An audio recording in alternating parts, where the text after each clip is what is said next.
السلام علیکم۔ ہم جوائنٹ فیملی سسٹم میں رہتے ہیں، ہم لوگ اور ہماری چچی کی فیملی۔ آج میں آپ لوگوں کو اپنی لائف کا ایک ٹرننگ پوائنٹ یا ایک اہم واقعہ جس نے میری زندگی بدل دی اس کے بارے میں بتاؤں گی۔ خیر، ہم لوگ اکٹھے رہتے ہیں اور ہماری چچی کے ساتھ کوئی خاص نہیں بنتی، لیکن جس واقعے نے میری زندگی بدل دی وہ میں آپ لوگوں کے ساتھ شیئر کرتی ہوں۔ ایک دن کالج سے تھکی ہوئی جب میں گھر آئی تو مجھے بہت زیادہ پیاس لگی ہوئی تھی۔ فریج کھول کر دیکھا تو اس میں آم پڑے ہوئے تھے۔ گرمی کا موسم تھا تو میں نے سوچا کیوں نہ مینگو جوس بنا لیا جائے۔ جلدی سے میں نے 2-3 آم چھیلے اور ایک بڑا سا جگ میں نے جوس کا بنا لیا۔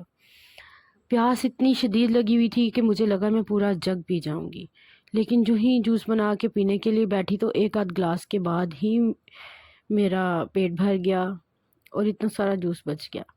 ابھی میں سوچ ہی رہی تھی کہ اس کا کیا کروں گی کہ اتنے میں میری چچی جان بازار سے شاپنگ کر کے گھر آ گئی۔ امی کو جوس دے نہیں سکتی تھی کیونکہ ان کو ڈائبٹیز تھی، تو میں نے سوچا کیوں نہ یہ چچی جان کو دے دیا جائے کیونکہ وہ بھی بازار سے تھکی ہوئی آئی ہیں اتنی گرمی میں۔ میں نے جوس کا گلاس لے کر چچی جان کو دے دیا۔ جوس پی کر چچی بہت خوش ہوئی کیونکہ وہ بہت ٹھنڈا تھا اور گرمی اور تھکاوٹ کے حساب سے بالکل مناسب تھا۔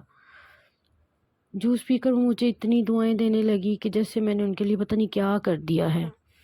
خیر، میں نے دل میں سوچا اور ہنسی آئی کہ میں نے کون سے ان کے لیے اسپیشل بنایا ہے، بچا ہوا ہی تو دیا تھا، کیونکہ چچی سے اتنی بنتی جو نہیں تھی اس لیے۔ خیر، کچھ دیر ٹھنڈی ہوا میں سانس لینے کے بعد اور جوس پینے کے بعد سب گھر والوں کو چچی جان اپنی شاپنگ دکھانے لگی۔ تھوڑی دیر بعد ایک پیارا سا سوٹ نکال کر مجھے دے دیا جو کہ یقیناً میرے لیے تو نہیں لائی ہوں گی، ہاں، اور ویسے بھی میرے لیے لانے کا کوئی لاجک ہی نہیں بنتا تھا۔ خیر، مروتاً انہوں نے مجھے دے دیا، لیکن میں نے لینے سے انکار کر دیا تو اصرار کرنے لگی کہ رکھ لو بیٹا۔ میں نے بھی رکھ لیا کیونکہ سوٹ بہت پیارا تھا اور مجھے پسند بھی آیا۔ خیر، دوپہر میں کھانا کھانے کے بعد بچوں کی اسکول روٹین اور اسٹڈی کے بعد ڈسکشن ہونے لگی۔ مجھے کہنے لگی کہ بچوں کی پڑھائی کا بہت حرج ہو رہا ہے اور کوئی اچھا ٹیوٹر بھی نہیں مل رہا، اور گھر کے کاموں سے میرا تو وقت ہی نہیں نکلتا کہ ان کو میں خود پڑھاؤں۔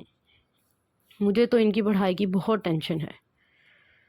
تو چچی کی یہ بات سن کر میں نے ان سے یہ کہا کہ بچے مجھ سے جونیئر کلاسز میں ہی ہیں تو میں ان کو پڑھا دوں گی۔